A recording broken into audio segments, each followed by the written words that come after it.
안녕하십니까. 이제 돈 버는 부동산 시간입니다. 한 주 건강하셨죠? 자, 오늘 주제도 여러분들의 귀가 쫑긋하실 것 같아요. 이게 무슨 소리냐? 도대체 왜 이런 제목이? 뭐 이런 생각하실 것 같습니다. 오늘 주제입니다. 전국 주택시장 반전이 시작되었다 라는 주제로 이야기 나눠보도록 하겠습니다. 언제나 저에게 똑 부러지는 로드맵을 알려주시는 분이죠. 주식회사 도시화공간 곽창석 대표님 나오셨습니다. 안녕하십니까? 네, 안녕하십니까? 대표님 시작하시기 전에 제가 지난주에 나온 기사 두 개만 꼭지 타이틀 읽어볼게요. 금요일 날 나온 그 경제신문의 그 타이틀입니다. 빅스텝 공포에 휩싸인 부동산 시장. 그리고 7월 17일 11시에 어제 밤 11시에 나온 기사. 거래 절벽으로 급격히 얼어붙는 부동산 시장. 이런 타이틀들이 이제 주종을 이루는 이제 프레임들이 이제 대부분이 이런 프레임이 작성되고 있단 말입니다. 예, 예. 근데 오늘 제목이 전국 주택시장 반전이 시작되었다라는 말은 반전, 이게 트랜스포, 전환이란 의미잖아요. 예, 예. 어떤 생각에서 어떤 주장을 위해서 이런 타이틀을 우리 정했습니까? 말씀하신 대로 지금은 뭐 언론이든 뭐 유튜버든 인터넷이든 전부 급락론이 지배를 하고 맞습니다. 있습니다. 근데 실제로 뭐 매매 가격이 크게 떨어지는 추세는 아닌 걸로 나와요.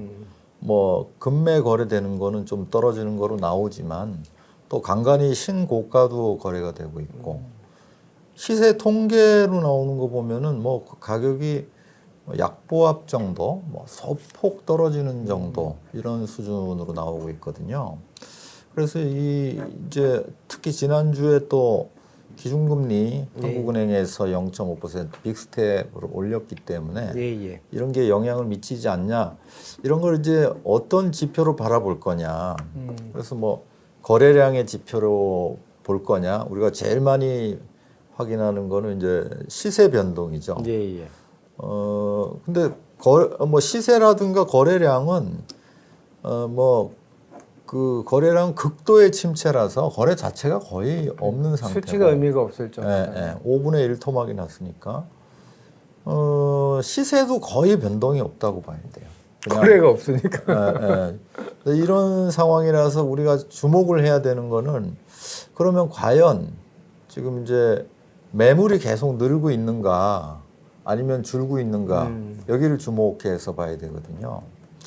그러니까 제가 기존에 예측을 했을 때는 이제 올해 6월 1일 종부세 과세 기준일을 중심으로 해서 6월 1일 이후에는 이 매물량 감소가 나타날 거라고, 소진된다고 얘기하셨죠. 조금씩 줄어들 거라고 봤고, 아니 그 뭐 예년에 계속 그래 왔습니다. 왜냐하면 이제 종부세 뭐 기왕에 내는 거니까 급하게 팔 이유가 없어지니까 그렇게 매물량이 감소할 거라고 봤는데 생각보다는 계속 증가를 했고 6월 말이나 7월 초까지도 계속 증가하는 모습을 보여서 저도 내심으로는 이게 이제 뭐 금리 인상의 여파인가 아니면은 이게 뭐 경제 위기의 징후가 아닌가, 뭐 이런 의심도 좀 했었거든요. 근데 이제 7월 초부터 이제 서울을 시발점으로 해서 매물량이 감소하기 시작했어요. 또 7월 둘째 주 정도니까 지난주에는 거의 전국적으로 매물량이 감소하기 시작했어요. 그러니까 서울은 지금 한 2주 정도 된 거고, 다른 뭐 지방의 광역시들 또는 뭐 지방의 도, 광역시 이런 데들 뭐 좀 대구 정도를 제외하고는 나머지는 다 매물 감소로 돌아선 것 같아요. 이제 저도 사실 조심스러운 게 이게 이제 추세가 아니고 한 주 정도 반짝 이렇게 줄어드는 거 아닌가, 일시적인 게 아닌가 하는 의심을 했기 때문에 이제 좀 구체적으로 강하게 말씀 못 드렸던 건데 지금 보니까 이제 뭐 서울 같은 데는 2주 정도 꾸준히 추세가 나타나는 걸 보니까 어느 정도는 이제 반전이 됐구나라고 말씀을 드릴 수 그 있겠고요. 매물량 그건 어디서 우리가 볼 수 있어요? 그거는 이제 뭐 아마 저는 주로 뭐 아파트 실거래가를 참조를 하는데 뭐 다른 뭐 일반 플랫폼들 그 플랫폼에 그런 예. 매물량들이 통계가 나와 있습니까? 그러니까 제가 이 정보업체를 하던 90년대 말 2000년대 초 이럴 때는 거래량 통계 자체가 없었어요. 그렇죠. 정부에서 그런 거를 안 냈기 때문에 또 이런 이제 정보업체에서도 거래량에 대해서는 이제 뭐 기술이 없으니까 네, 통계를 안 냈는데 지금은 이 인공지능들이 발달해서 이 로봇들이 다 매물을 끌어오는 시스템이다 보니까 그리고 일간 단위로 그 매물량을 뭐 매매 매물, 전세 매물, 월세 매물, 지역별 변동 수치를 그래프로 다 보여주고 있어요. 그러니까 예전에 비해서는 훨씬 시장을 판단하기가 쉬워진 상태입니다. 그리고 관심을 갖고 지켜보시면은 근데 이제 이 추세라는 게 굉장히 무서운 겁니다. 주식 시장이나 뭐 코인 시장 이런 데들은 추세라는 거를 찾기가 굉장히 어려워요. 그렇죠. 뭐 하루에도 몇 번씩 변동을 하기 때문에 이제 부동산은 그렇지 않습니다. 이렇게 보통 한 번 추세가 만들어지면은 뭐 몇 년 또는 뭐 최소한 짧아도 몇 개월 이상은 추세가 유지되거든요. 네. 그러니까 이제 지난 몇 년간을 보면은 매물량이 2020년 하반기부터 급감했었어요. 2020년 하반기가 6.17 대책, 7.10 대책해서 임대차 뭐 3법 계약갱신 청구권 도입하고 했던 그때인데 그 이후에는 큰 추세는 없다가 이제 올해 상반기에 좀 추세적으로 매물이 증가하는 경향을 보였거든요. 그래서 과연 이게 이제 어느 수준의 정점을 찍을 건가? 거기에 저는 증가하는 폭이 늘 그렇습니다. 어느 수준에 가면은 증가가 멈추고 예. 감소로 돌아서거든요.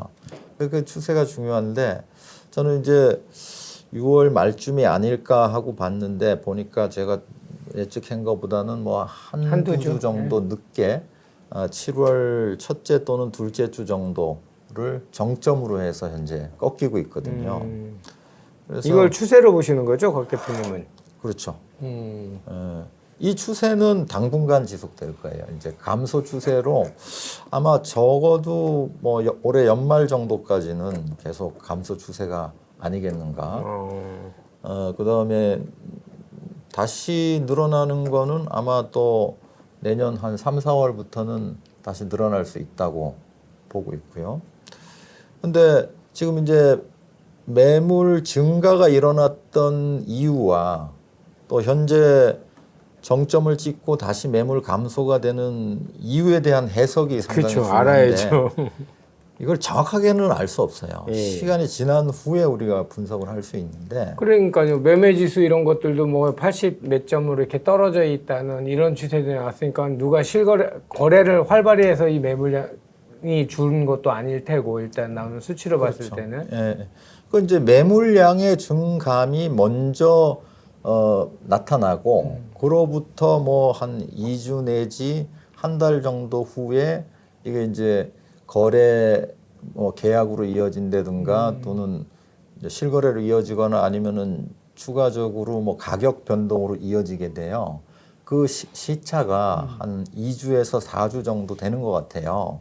그러니까 말하자면 지금 매물 감소하는 거는 뭐 결론만 말씀드리면은 지금 뭔가 가계약이 증가하기 시작하지 않았는가 하는 게 제 생각이에요.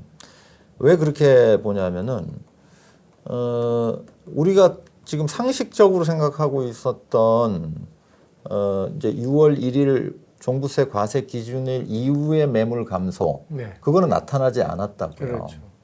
또 이 매물 감소 현상이 특정 뭐 서울이나 수도권 지역에만 해당되는 게 아니라 전국적인 현상으로 나타나고 있다는 거예요.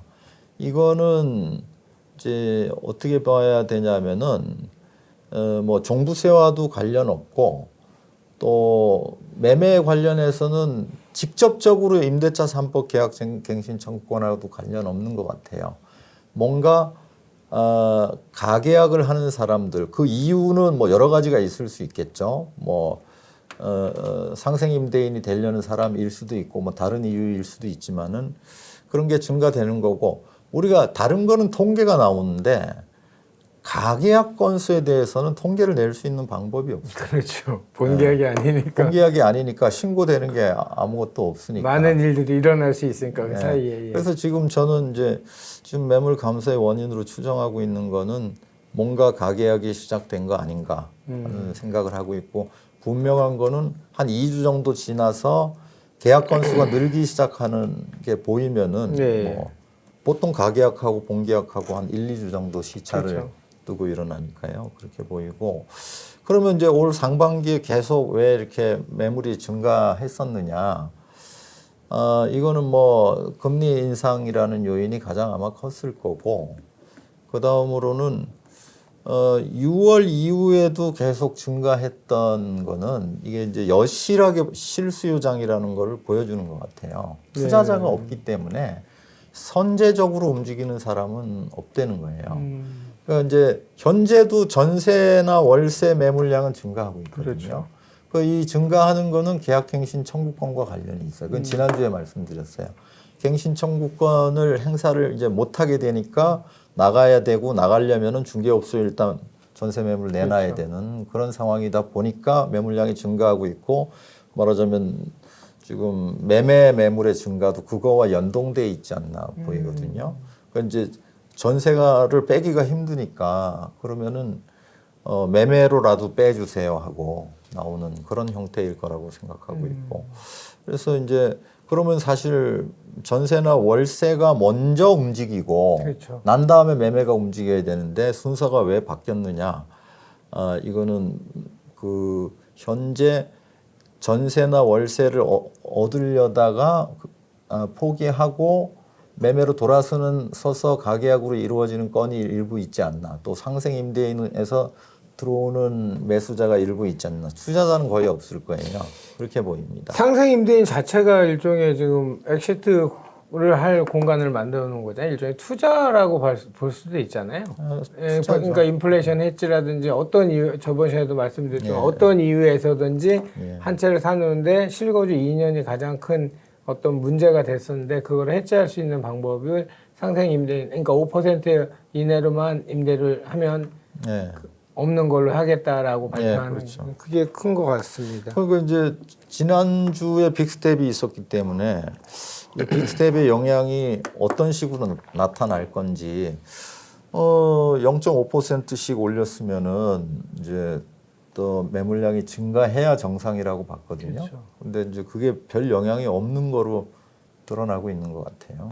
수익형 부동산 쪽들 뭐 지금은 그런 걸 논할 타임도 아니긴 하지만 수익형 부동산 이런 것들은 정말 이 임대 금리 인상에 관련돼서 굉장히 밀접한 역방향 관계가 있을 것 같아요. 그렇죠. 아무래도 금리 인상의 여파는 월세 받는 수익형 부동산에 영향을 더 많이 미치게 되고, 이 주거용 부동산, 필수제인 주거용 부동산에는 금리 인상이 보다는 장기 또는 단기 수급 상황이 훨씬 더 큰 영향을 그렇죠. 끼치게 되거든요. 뭐 금리가 조금 오르더라도 집은 꼭 있어야 되는 거니까 그 시점, 그 타이밍에 집이 부족하냐 남아도냐, 이게 훨씬 더 중요한 요인이라는 거죠.